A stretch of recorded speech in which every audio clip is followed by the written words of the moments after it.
Assalamualaikum warahmatullahi wabarakatuh. Waalaikumsalam warahmatullahi wabarakatuh. Amin ya rabbal alamin. Alhamdulillah.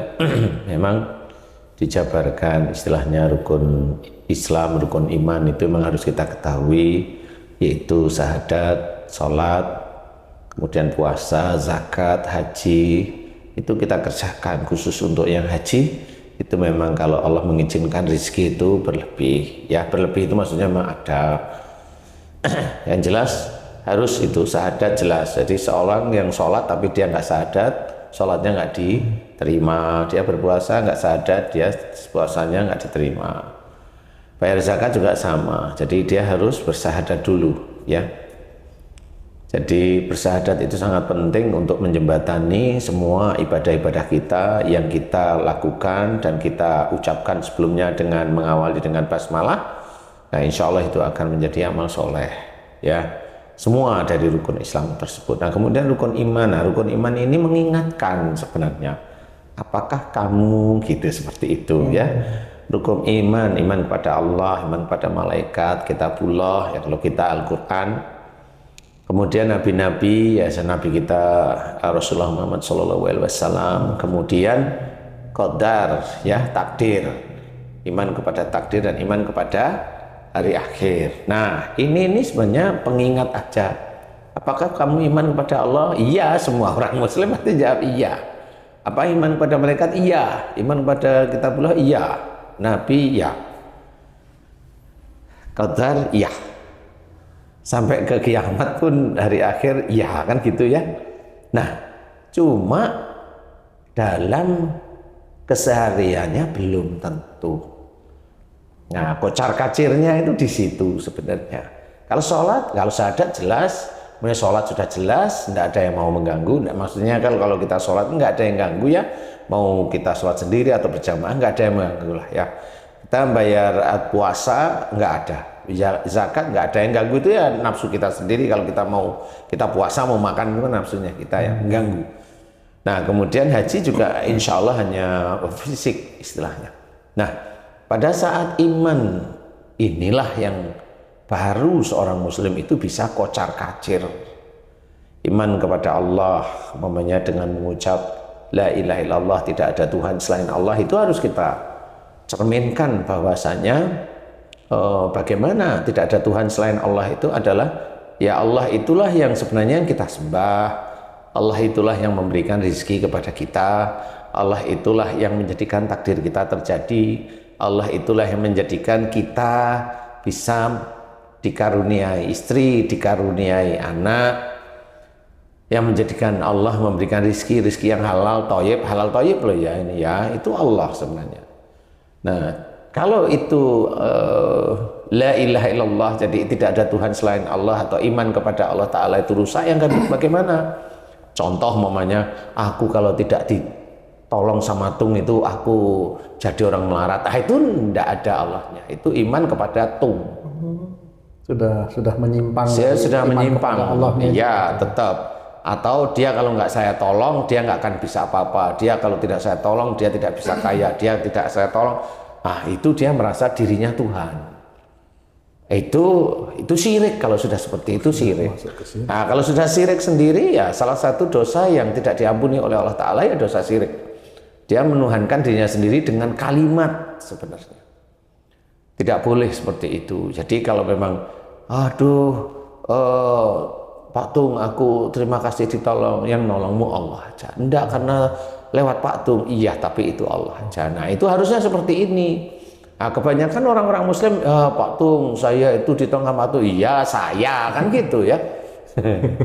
Kalau haji, oh alhamdulillah haji punya istri Haji Eli, iya saya, itu normal aja lah kalau itu ya. Seperti itu. Tapi itu tidak boleh ya Ji ya, itu tidak boleh ya. Semuanya itu karena Allah aja. Ya, semuanya kan Allah atau karena nafsu kalau nikah ya. Tapi intinya adalah harus belajar bagaimana kita menempatkan kalimat-kalimat yang ada keluar dari lisan itu.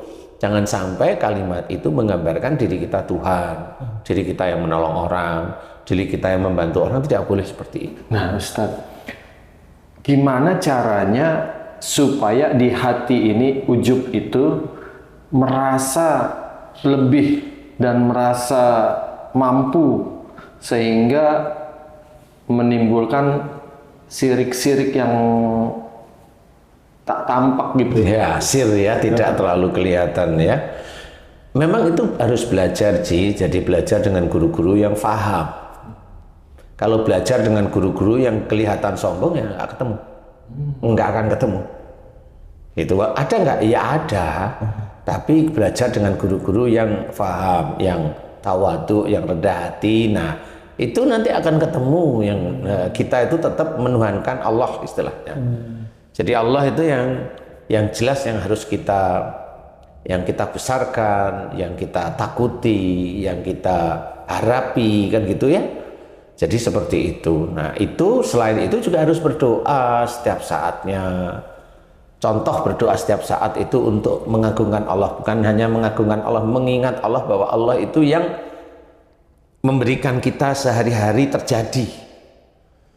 Ya contoh momennya bersyukur, alhamdulillah ya Allah Engkau bangunkan aku di pagi hari untuk mengerjakan ibadah-ibadah kepadamu. Sampai aku membaringkan tubuhku untuk istirahat. Boleh doa seperti itu. Dan alhamdulillah semua ibadah yang aku kerjakan semata-mata lillahi ta'ala. Alhamdulillah ya Allah, itu ibadah urusannya. Alhamdulillah Engkau izinkan aku mengerjakan pekerjaan-pekerjaan yang Engkau berikan kepadaku. Jadi pekerjaan ini bukan kita yang pintar. Pekerjaan ini adalah pekerjaan dari Allah yang diberikan kepada kita. Nah, kalau kita tidak tahu bahwa pekerjaan itu sebenarnya dari Allah, ya selamanya kita sombong. Kalau dia jadi pegawai, ya Tuhannya dia, ya rata-rata kalau pegawainya ya Tuhannya dia, ya pekerjaannya itu. Kalau direksi, ya pekerjaan itulah yang menjadikan dia jadi direksi, jadi dirut dan sebagainya. Nah, karena apa? Karena dia tidak pernah berdoa atau mengetahui bahwa alhamdulillah ya Allah Engkau izinkan aku mengerjakan pekerjaan-pekerjaan yang Kau berikan kepada diriku. Haji J dulu di MNC kan nggak pernah doa seperti itu, padahal pekerjaan itu kesannya kayak ya sehari-hari aja aku kerjain kan gitu, rutinitas sehingga lupa bahwa itu harus disyukuri.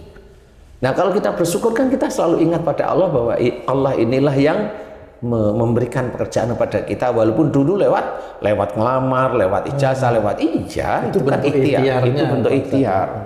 Nah itu harus disyukuri, alhamdulillah ya Allah. Dan aku bisa mengerjakan atas izinmu pekerjaan-pekerjaan yang Kau berikan pada diriku karena, nah ini karenanya nih, sudah pekerjaan diberikan, bisa mengerjakan pekerjaan karena nikmat dan karunia yang Kau berikan pada diriku. Nikmat apa? Nikmat bisa bangun. Nikmat apa? Nikmat bisa jalan. Nikmat apa? Nikmat bisa naik kendaraan sampai ke tempat kerja. Nikmat apa? Bisa ngomong, bisa. Dan karunia apa? Itu seluruh tubuh itu kan karunia. Dan sangat jarang sekali orang muslim itu berdoa seperti itu untuk menuhankan Allah. Ini kan menuhankan Allah namanya. Nah, inilah yang sangat jarang. Jadi bersyukur atas bisa mengerjakan pekerjaan itu atas nikmat dan karunia yang Allah berikan kepada kita. Ya tangan, ya kaki, ya jari-jari tangan ini, ya mulut, ya telinga, ya mata, ya otak. Semua itu kan disyukuri, dan orang muslim jarang sekali muslim bersyukur. Ustaz, jari, tangan dan lain-lain itu kita harus syukuri. Bagaimana Ustaz menumbuhkan rasa syukur? Karena banyak juga di antara kita-kita ini nggak terpikir untuk bersyukur gitu Ustaz. Bagaimana menumbuhkannya itu Ustaz? Karena orang hidup itu udah dikira given, pemberian. Betul. Nah itulah yang harus kita ketahui. Kenapa itu harus ditumbuhkan? Ya berdoa setiap hari yang harus disyukuri itu kan menumbuhkan rasa bahwa kita itu menuhankan Allah sebenarnya. Semua yang kita kerjakan itu, kita bisa bergerak, itu kan Allah yang mengizinkan kita bergerak. Itu kan sebenarnya itu karunia yang diberikan oleh Allah Ta'ala. Kebanyakan orang-orang muslim memang tidak pernah yang seperti itu. Dia bilang alhamdulillah sekali, paling hanya cuma 1-2 detik aja alhamdulillah. Yang lain enggak. apakah cukup dengan bahasa yang kita pahami itu? Cukup. Karena kan nggak perlu dicari bahasa Arabnya seperti itu. Kalau memang ada, cari, nggak ada masalah. Karena memang banyak bahasa-bahasa Arab atau dari imam-imam itu juga bahasanya bahasa beliau sendiri juga tidak ada masalah. Cuma memang beliau bahasanya Arab, ya Arab. Kalau memang itu kita itu mau, ya ayo. Ayo mulai sekarang. Bukan persoalan Arab atau Indonesia atau Cina dan sebagainya. Enggak. Mengetahui bahwa kita itu milik Allah itu sendiri aja jarang. Itu pun hanya sekedar kalau ada kajian. Diingatkan. Tapi belum tentu yang memberikan kajian itu juga mengingat setiap saatnya. Belum tentu seperti itu. Coba kalau ditanya, emang kamu pernah bersyukur setiap hari kamu diberikan istri sama anak sama Allah Ta'ala? Setiap hari saya tanya. Haji C? Pernah? Kalau Haji C kalau nggak bersyukur dengan istrinya ya normal, tapi ya dengan anak bersyukur lah. Maksudnya normal gimana? Manusia ya kan sama seperti kamu akhirnya. Nggak bersyukur malah kalau mau nggak ampun. Iya. Itu pun jarang disyukuri sebenarnya. Padahal itu kelengkapan kita. Agar hasrat, nafsu, istilahnya yang itu bisa dengan istri kita, kan bisa dengan halal ceritanya. Seperti ini yang harus kita ketahui. Itu juga harus disyukuri, anak juga harus kita syukuri terus-menerus walaupun anak itu menguji kita. Iya, harus kita syukuri. Nah itu juga sangat jarang sekali.